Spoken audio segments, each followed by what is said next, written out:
PWCC is a great way to sell your sports cards. If you're looking for a way to support the Cajun Cardboard YouTube channel, consider using the promo code Cajun, all caps, CAJUN, when you're selling your cards on the PWCC marketplace. Hey guys, quick little video, completely spontaneous. This is one of the funniest things ever. A guy on Instagram, whose name I recognize, I had seen him in the card community maybe a couple years ago on Facebook, messaged me and said, hey Brian, I was wondering if it was okay if we just mentioned you and a little bit about Cajun Cardboard, your brand, in an article that is being written in a Turkish online news service. And I was like, sure man. I was like, I don't care, that's fine. He said, I'll send you a link to the Turkish article, when it comes out. And I was like, all right, and then I totally forgot about it. And then a few weeks later, I got an email, or actually an IG message from the same gentleman with a link. And I pulled it up, and this is just absolutely hilarious. So I thought I would share it with you guys, but this is just how much the hobby resonates around the world. It's really flattering. Again, it's not like I'm famous in Turkey, but it's flattering that a 50-year-old dude, or almost 50-year-old dude, who collects basketball cards in Baton Rouge, Louisiana, of all places, can communicate with somebody in Turkey who does the exact same thing and feels the exact same way about cards, enough to write an article about it. And so I'll screen share and I'll just show you the article. I don't speak Turkish. I don't read Turkish. But I do recognize this 1990 Legends magazine, Michael Jordan hand cut on the cover, and there's a championship hardware in the background right there that you guys can see, and even a superstar back there, an ultra-ability superstar back there in the very top. But this is what the Turkish article looks like. Which is not real helpful because none of this makes any sense. It seems to me like there's a lot of accent marks and a lot of K's, which is not real helpful for me. But here's the deal. You can translate articles on the internet now, a miracle of modern technology. And so the article says, at this company, the experts even pay for the fake. And so I think he's talking about PSA. And ironically, this was written before my recent video about me, my dumbass, buying a fake 96 Ultra Platinum medallion. So this article came before that, but he goes in here and he starts talking about how, or she or he, I don't know, it looks like a girl, starts talking about how sports are in their golden age and you can collect them and there's actual value in there and stuff like that. They talk about how they're rare treasures and people are having them at card shows. And then in this section, it says guarantee for everything. So it says Brian Dennison, Cajun Cardboard, a very popular American collector, thank you, sir, presents the rarest Michael Jordan cards categorized in his YouTube videos. In one of his videos, he also discusses why collectors prefer the PSA for the most valuable Jordan cards. And I think he's referring to one of these videos that I did with the great Josh Dawson at Northeast Sports Cards, who I need to get back on the channel. Everybody loved him more than me.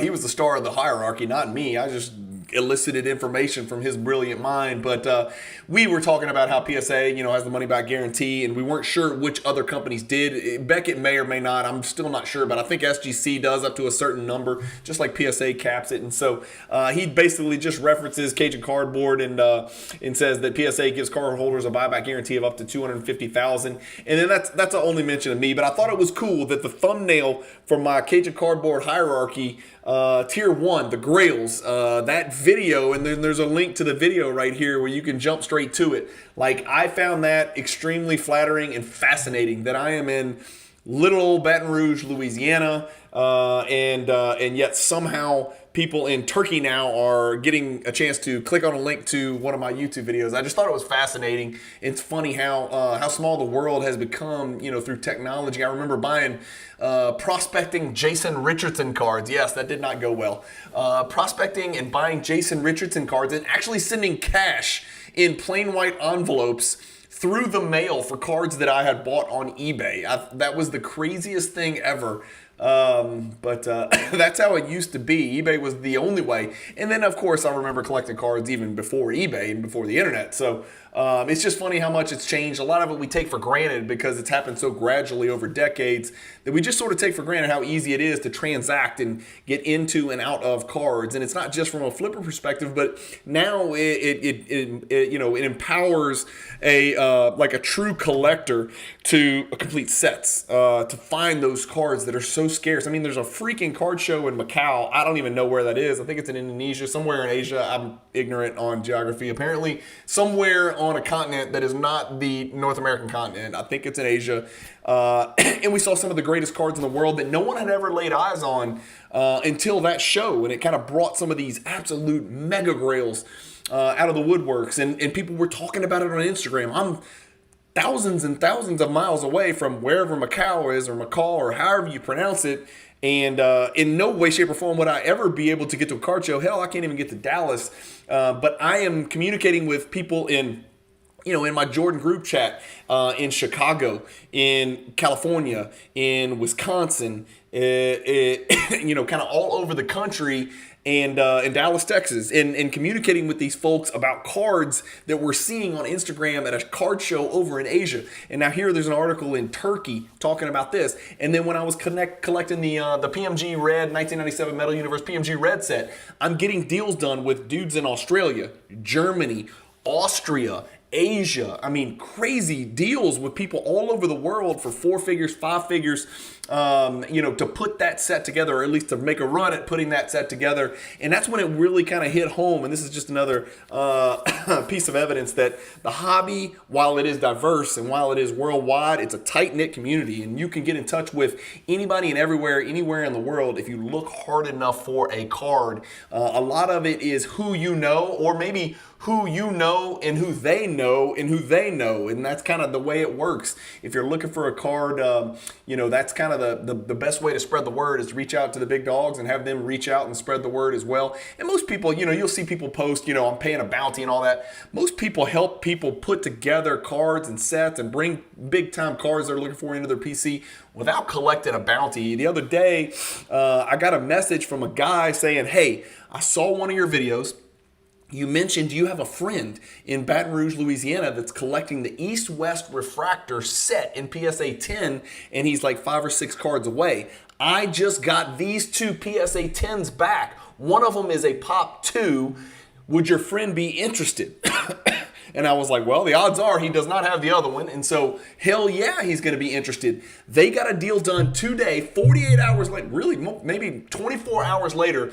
They got a deal done. The guy that reached out to me was trying to collect the Refractor East-West set in PSA 9.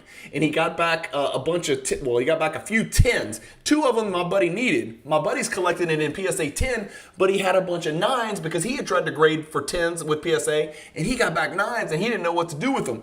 They did an 8-card trade, even swap. 5 PSA 9s, I think, for 2 PSA 10s, or maybe it was 8 PSA 9s for 2 PSA 10s. It was something like that, and they got a deal done, and both of them got closer.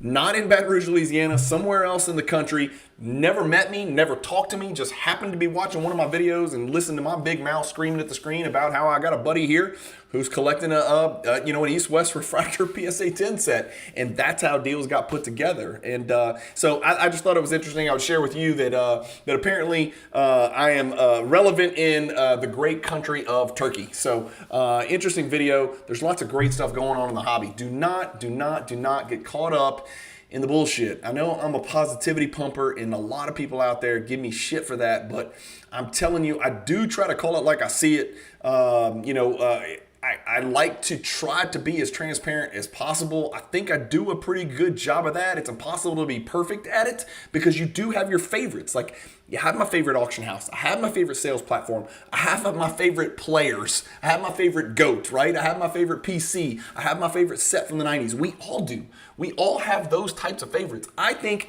Pokemon cards are dumb. Some people think collecting Michael Jordan is dumb. Some people think collecting hockey is the only way to go. Some people think ultra-modern quarterback prospecting is the way to do the hobby. That's fine. We can celebrate all that stuff. It's never going to be a perfect fit, and no 2 collections are ever going to look the same. And so for that reason, anyway, I just wanted to spread some good news, spread some cheer. Hope you guys are having a great evening, and you found this little video interesting and entertaining. Thanks again for watching. Keep collecting. Stay positive in the hobby. And peace.